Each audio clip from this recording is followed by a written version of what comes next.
tienen bastante cerca. Y entonces le voy a decir a la máquina que nos aventuremos a hacer 121 iteraciones. 121 iteraciones porque hasta allá arrastré. Selecciono la fórmula para calcular la X, para calcular la Y, para calcular la Z, pero también para calcular la ecuación 1, la ecuación 2, la ecuación 3, y también para calcular el error de la X, el error de la Y, el error de la Z. O sea, selecciono toda la fila y le puedo decir que la arrastre. Voy a inmovilizar estos paneles. Vista, inmovilizar paneles. Para que por más abajo que esté, me siga apareciendo el título de cada, para que me siga apareciendo el título de cada, de cada celda, de cada columna. Fíjense muchachos, a medida que voy avanzando, los valores de la X se van estabilizando, los valores de la Y se van estabilizando, los valores de la Z se van estabilizando.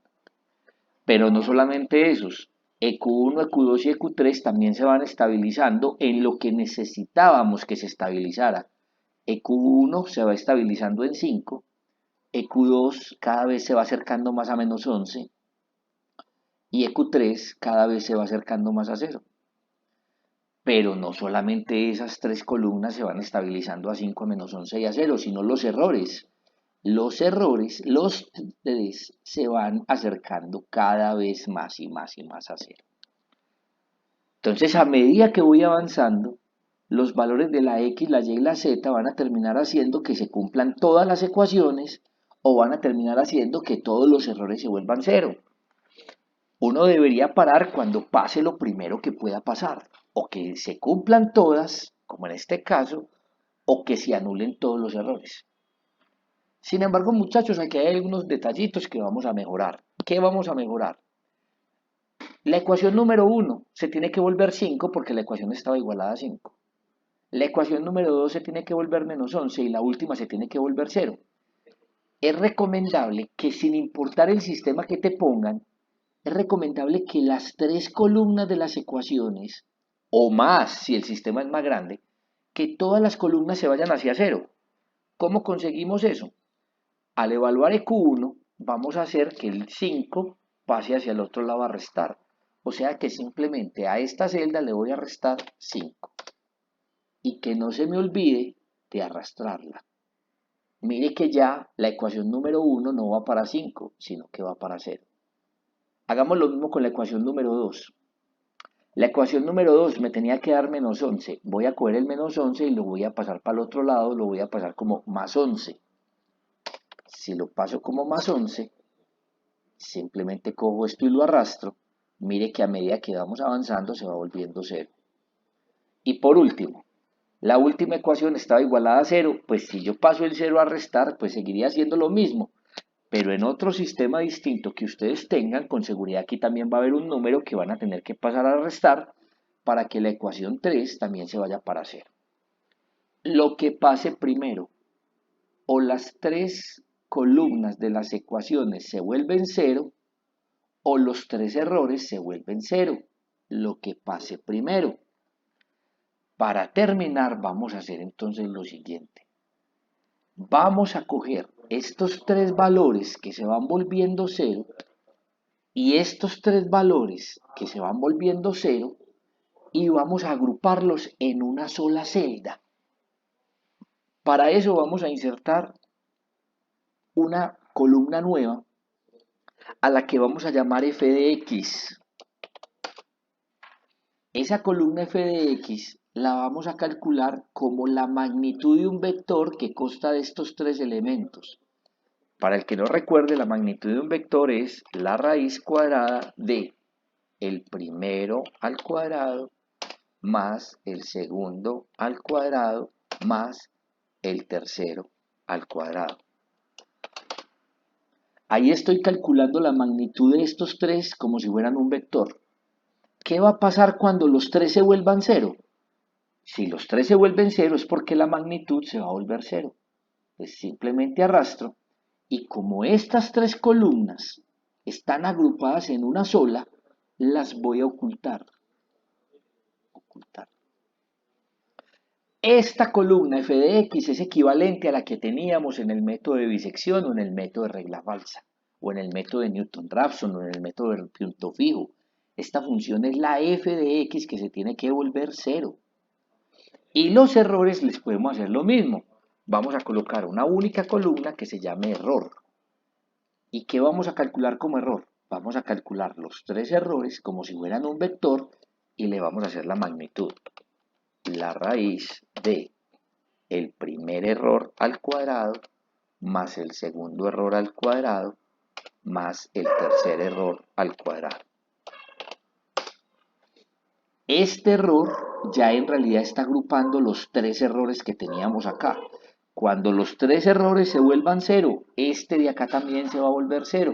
Entonces lo arrastro y estas tres columnas las puedo ocultar porque ya no las necesito.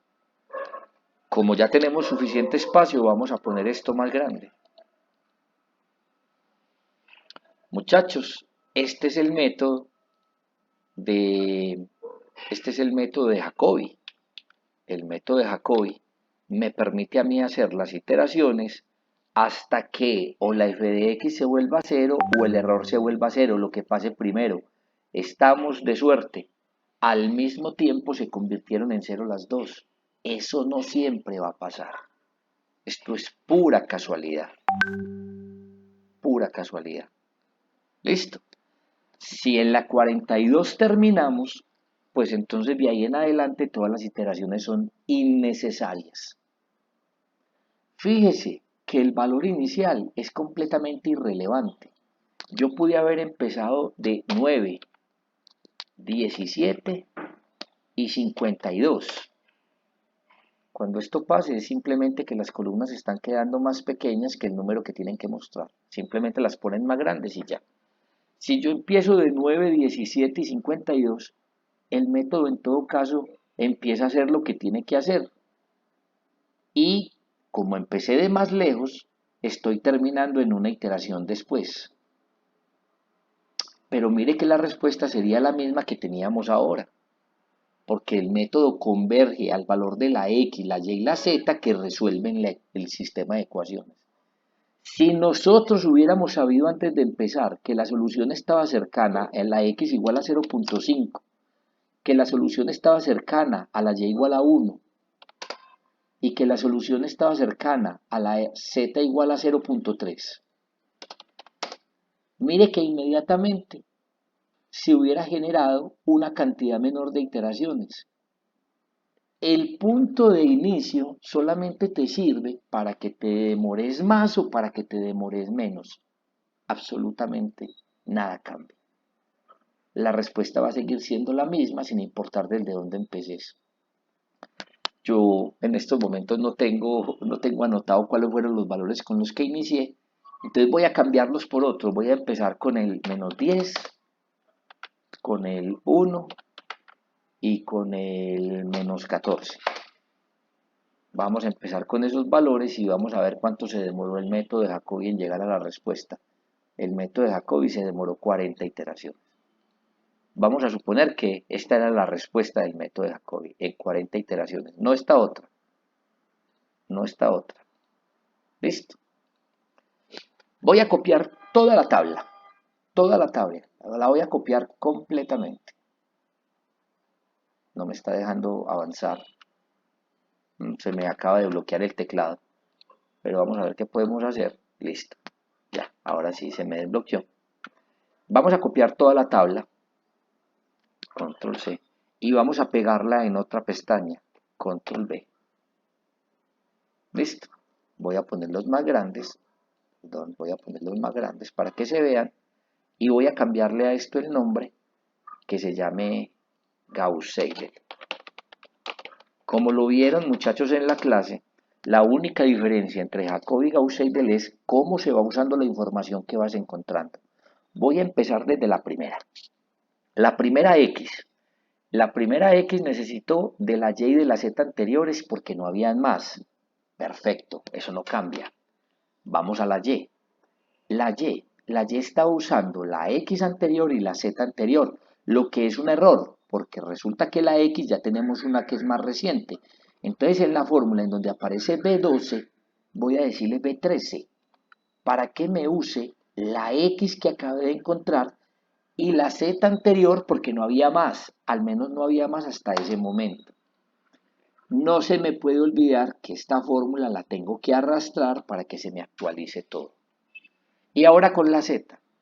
Con la Z estábamos usando la X anterior y la Y anterior.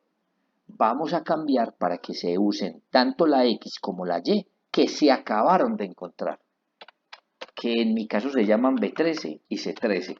Tenga mucho cuidado que seguramente en su tablita de Excel son valores distintos. Listo. Y actualizo de ahí en adelante, porque si no lo actualizo, entonces la Z me estaría haciendo Gauss-Seidel solamente en la primera iteración y no en todas. Fíjese que en todo caso el método va a empezar a funcionar porque la f de x se está volviendo cero, lo que significa que los números cada vez están más cerca de la solución del sistema, y el error se está volviendo cero, lo que significa que la x, la y y la z se están estabilizando. Esta columna de f de x lo que me está diciendo es que me estoy acercando a la respuesta, y el error lo que me está diciendo es que mis números se están estabilizando. Lo que pase primero, en este caso, lo que primero pasó fue que se cumplieron las tres ecuaciones porque la f de x dio cero. Fíjese que se cumplieron en muchas menos iteraciones que con el método de Jacobi. Con el método de Jacobi se demoraron 40 iteraciones, aquí lo voy a poner, 40 iteraciones para llegar a la respuesta. Con el método de Gauss-Seidel se demoró únicamente 25. Pero no pueden generalizar. No siempre Gauss-Seidel va a ser mejor que Jacobi. La mayoría de veces sí, pero no siempre. Y quiero que vean que la respuesta es la misma. Esta termina en 489, 050 y 522. 489, 050 y 522. La respuesta del sistema no depende del método que estés utilizando. Bueno, y esto es lo que les quería mostrar de cómo se resuelve un sistema usando los métodos de Jacobi y de Gauss-Seidel.